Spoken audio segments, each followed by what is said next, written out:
आप देख रहे हैं नए भारत की खोज और आज हम आपको बताने वाले हैं इंडिया और एनडीए के बीच घमासान को समझे आसान में।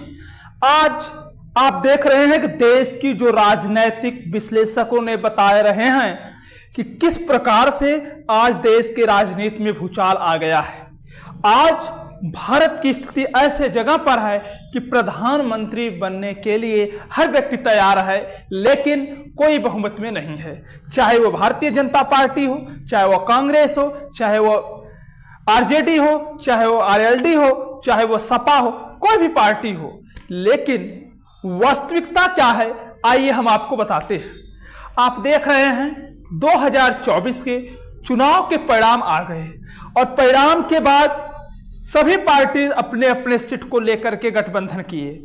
एक तरफ इंडिया गठबंधन और एक तरफ एनडीए गठबंधन। इंडिया गठबंधन का नेतृत्व कांग्रेस पार्टी कर रही है और एनडीए की भारतीय जनता पार्टी कर रही है। यानी एक तरफ राहुल गांधी और दूसरे तरफ मोदी।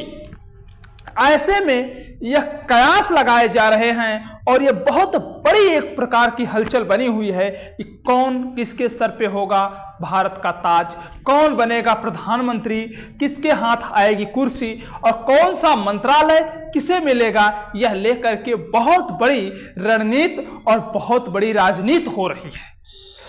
ऐसे में बहुत बड़ी समस्या यह है कि प्रधानमंत्री तीसरी बार मोदी तो बन रहे हैं, लेकिन अब मोदी की सरकार नहीं एनडीए की सरकार कही जाएगी।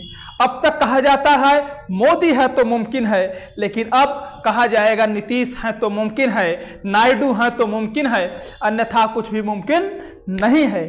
क्योंकि अगले बार 2014 और 2019 के चुनाव के परिणाम में भारतीय जनता पार्टी बहुमत में थी और उसके जो सहयोगी दल थे उसे कोई एक मंत्रालय दे करके वह किसी तरीके से वो उन्हें मंजूर कर लेता था और 5 वर्षों तक लगातार 2-2 बार सरकार चलाई, यानी कि 5-5 10 वर्ष तक।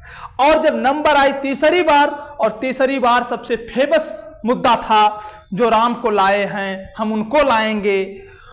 तो राम को लाए वो सही था, लेकिन राम अपने ही जन्मभूमि अयोध्या से उन्हें खुद नहीं पसंद किए और उन्हें बाहर खेद दिए। तो ऐसे में अब चलिए हम समझते हैं भारतीय राजनीति और भारतीय जनता पार्टी और कांग्रेस के बीच के घमासान को। आप देख रहे हैं एक तरफ 234 सांसदों को लेकर के इंडिया गठबंधन है और एक तरफ 284 सांसदों को लेकर के एनडीए गठबंधन है, यानी कि नरेंद्र मोदी के नेतृत्व में। अब ऐसे में भारतीय जनता पार्टी के पास सिर्फ 239 सीट है और कांग्रेस के पास 99 सीट है।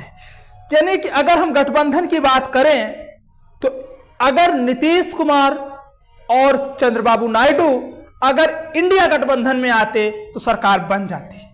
लेकिन कुछ विशेष जो विशेषज्ञ हैं, जो लंबा अनुभव रहा है राजनीति में, और कुछ वरिष्ठ पत्रकार भी इस बात को कह रहे हैं कि नीतीश की कोई गारंटी नहीं है ये सरकार कब बदल जाए, क्योंकि मात्र 13 दिन में वाजपेयी के सरकार को गिराने वाले लोग अभी भी हैं। वाजपेयी जी नहीं हैं, लेकिन वह लोग हैं। तो ऐसे में यह पता लग रहा है कि कितने दिन तक यह मोदी एनडीए गठबंधन को चला पाएंगे, क्या कब तक नीतीश और नायडू को संतुष्ट कर पाएंगे। बात आज मंत्रालय की आई है। जब मंत्रालय की बात आई तो मुझे पता लग रहा है, सूत्रों के हवाले यह बात पता आ रही है कि नीतीश कुमार और नायडू लोकसभा स्पीकर से लेकर के वह रक्षा मंत्रालय, रेल मंत्रालय, विदेश मंत्रालय, गृह मंत्रालय जैसे पदों के लिए वह बहुत अपने प्रस्ताव को वहां पर रखे हैं। तो ऐसे में यह बात पता लग रहा है कि भारतीय जनता पार्टी के बीच में बहुत बड़ी हलचल है और ये हलचलें कब तय होगी। अभी मैंने एक वीडियो देखा और उस वीडियो में यह देखने को मिला कि प्रधानमंत्री 10 वर्षों में पहली बार भारतीय संविधान को उठा करके वो अपने उसे माथे टेक रहे हैं और नमन कर रहे हैं। अगर माननीय प्रधानमंत्री जी यही काम 10 वर्षों तक किए होते, आज एनडीए के सहारे सरकार नहीं बनानी होती और लगता है कि पुनः बहुमत में आ जाए। इतना ही नहीं, संविधान बदलने की बात हो रही थी, और संविधान तो बदल नहीं पाएंगे, लेकिन सच्चाई यह है कि इस बार जो विपक्ष इतना मजबूत है कि हमें लगता है, बहुत से लोगों ने यह बात बताया कि वह एक भी परिवर्तन क्या कलम नहीं चला सकते हैं बिना विपक्ष को सहमत किए। और ऐसे में इस बार सरकार चलाना मोदी के लिए मुमकिन ही नहीं है, बल्कि बहुत कठिन है। अगर यह जो टेढ़ी खीर के बराबर है इस बार सरकार चलाना, और टेढ़ी खीर की कहानी तो आप जानते हैं। इसलिए इस बार क्या होने वाला है, 6 महीने के अंदर, साल भर के अंदर इंडिया गठबंधन की सरकार बन सकती है, यह विशेषज्ञों द्वारा इस बात का सूचनाएं दी जा रही हैं।